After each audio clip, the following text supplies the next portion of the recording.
Hey guys, tonight we're putting on our tinfoil hats and diving headfirst into the end of the world. Forget ancient history. We're tackling the most popular, most romanticized, and most scientifically ridiculous disaster scenario of all time, the zombie apocalypse.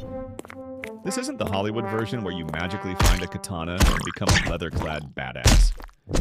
We're talking about the gritty, smelly, and biologically inconvenient reality of a world overrun by the Walking Dead.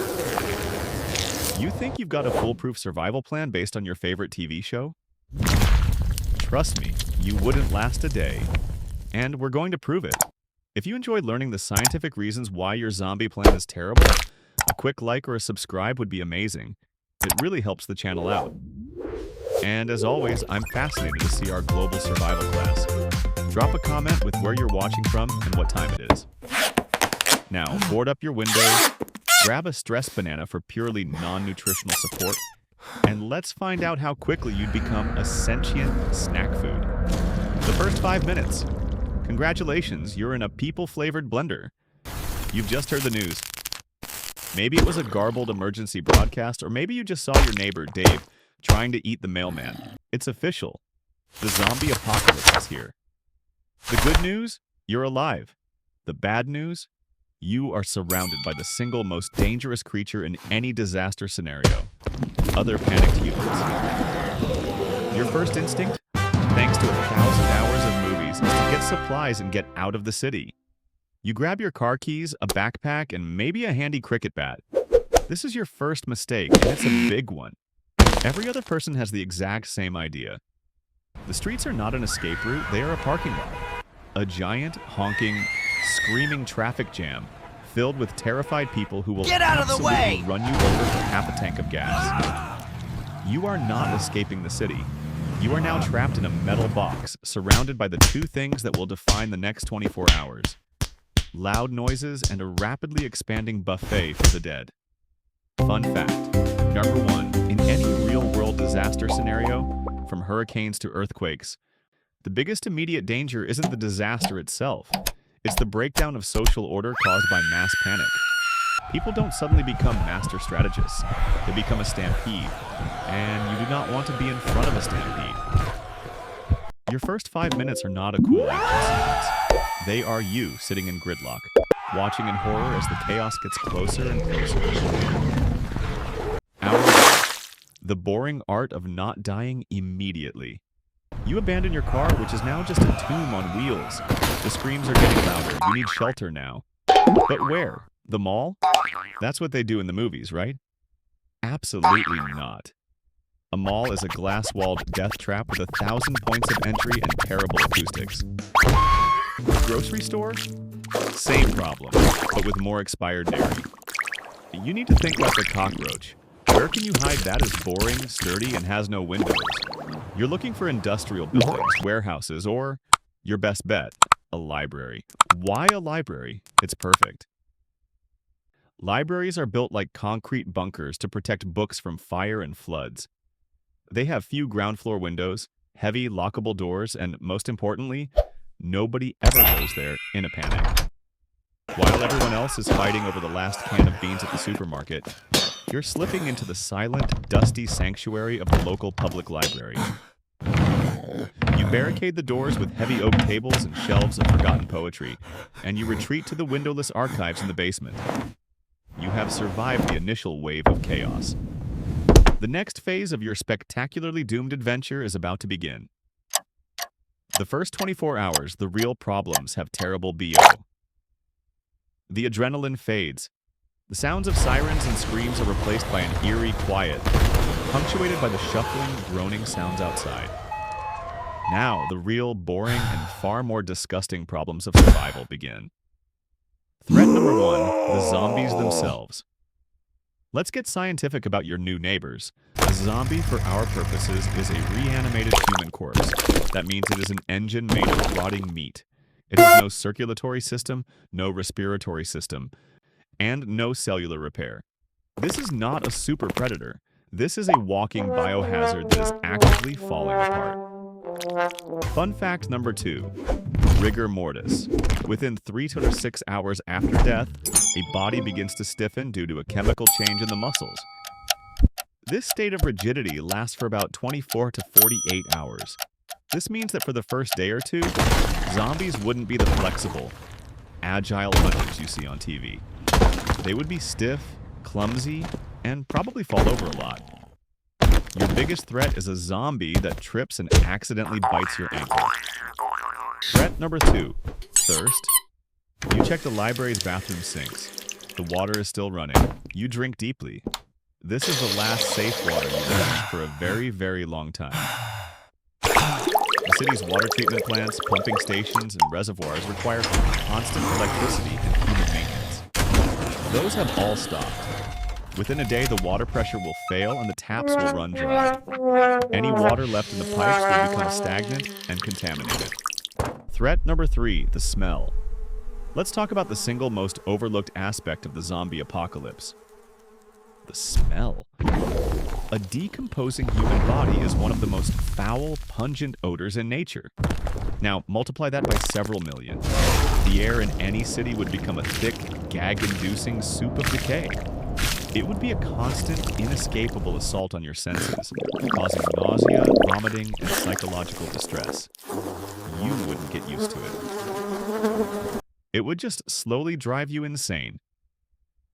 What's the most disgusting thing you think you'd smell during the apocalypse? Let me know in the comments. Let's get creative. So, at the end of day 1, you are relatively safe in your library fortress. But the clock is ticking on your water supply and the world outside smells like the inside of a forgotten garbage can. The first week, the glorious science of rot. This is where our story really diverges from Hollywood. In movies, zombies shamble around for years, their skin looking a bit gray, but otherwise surprisingly intact. This is scientific nonsense. Your greatest ally in the zombie apocalypse isn't a weapon. It's basic biology. It's called decomposition. A dead body is an ecosystem. Within hours of death, the bacteria that live in your gut begin to break down your internal organs. This process, called putrefaction, produces a massive amount of gas, methane, hydrogen sulfide, etc. This gas builds up inside the body cavity, causing it to bloat dramatically. Fun fact. 3. A decomposing body can bloat to 2 to 3 times its normal size.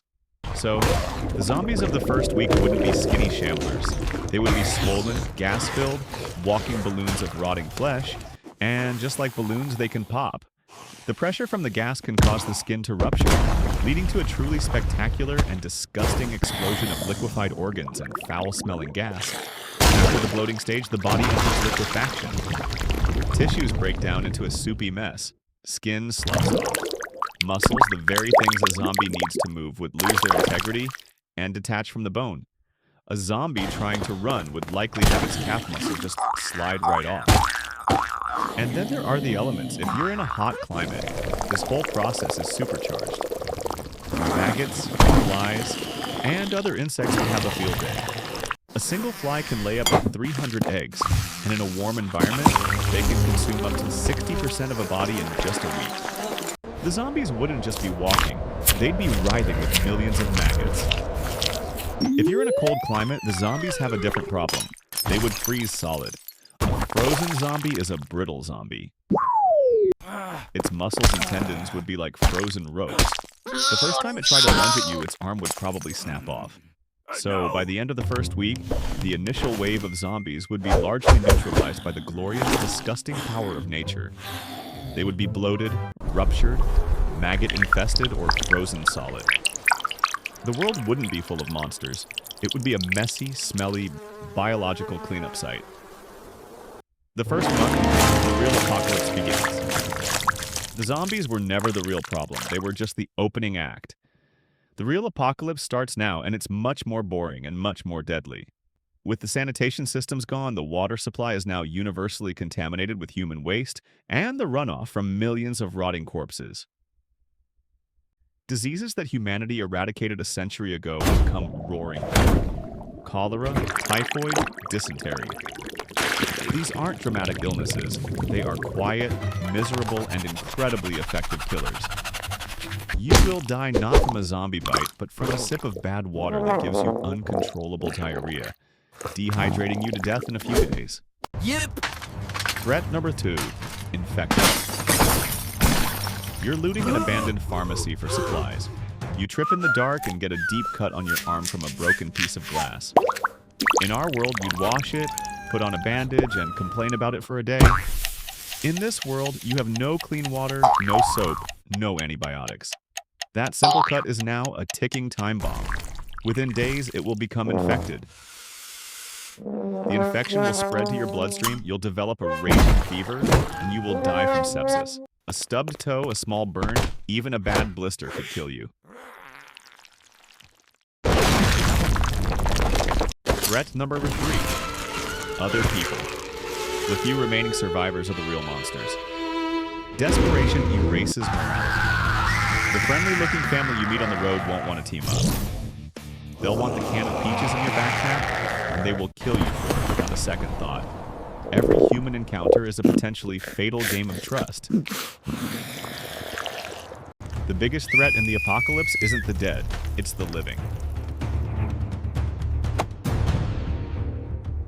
The verdict. So, how long do you last? Let's be brutally honest, your chances are terrible. Scenario 1.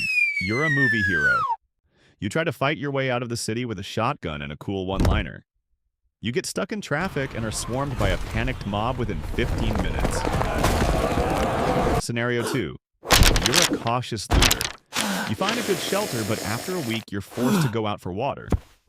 You drink from a questionable source and die a miserable, unheroic death from cholera about 10 days in. Scenario 3. You're a realist. You find an isolated, defensible shelter with a long-term source of clean water, like a remote farmhouse with its own well. You avoid all human contact. You are a survival genius. You might last a few years. Your end comes quietly when you get appendicitis, or a tooth abscess.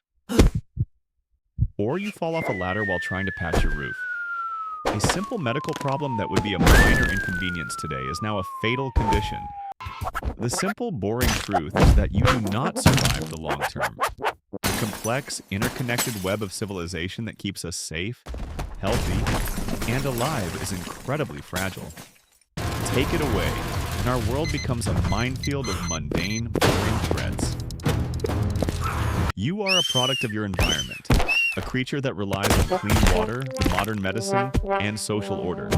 You are a banana in a world that has just run out of grocery stores. Thanks for watching Banana Adieu. Remember to hit subscribe because in the real world, unlike the apocalypse, that's a choice you can actually make.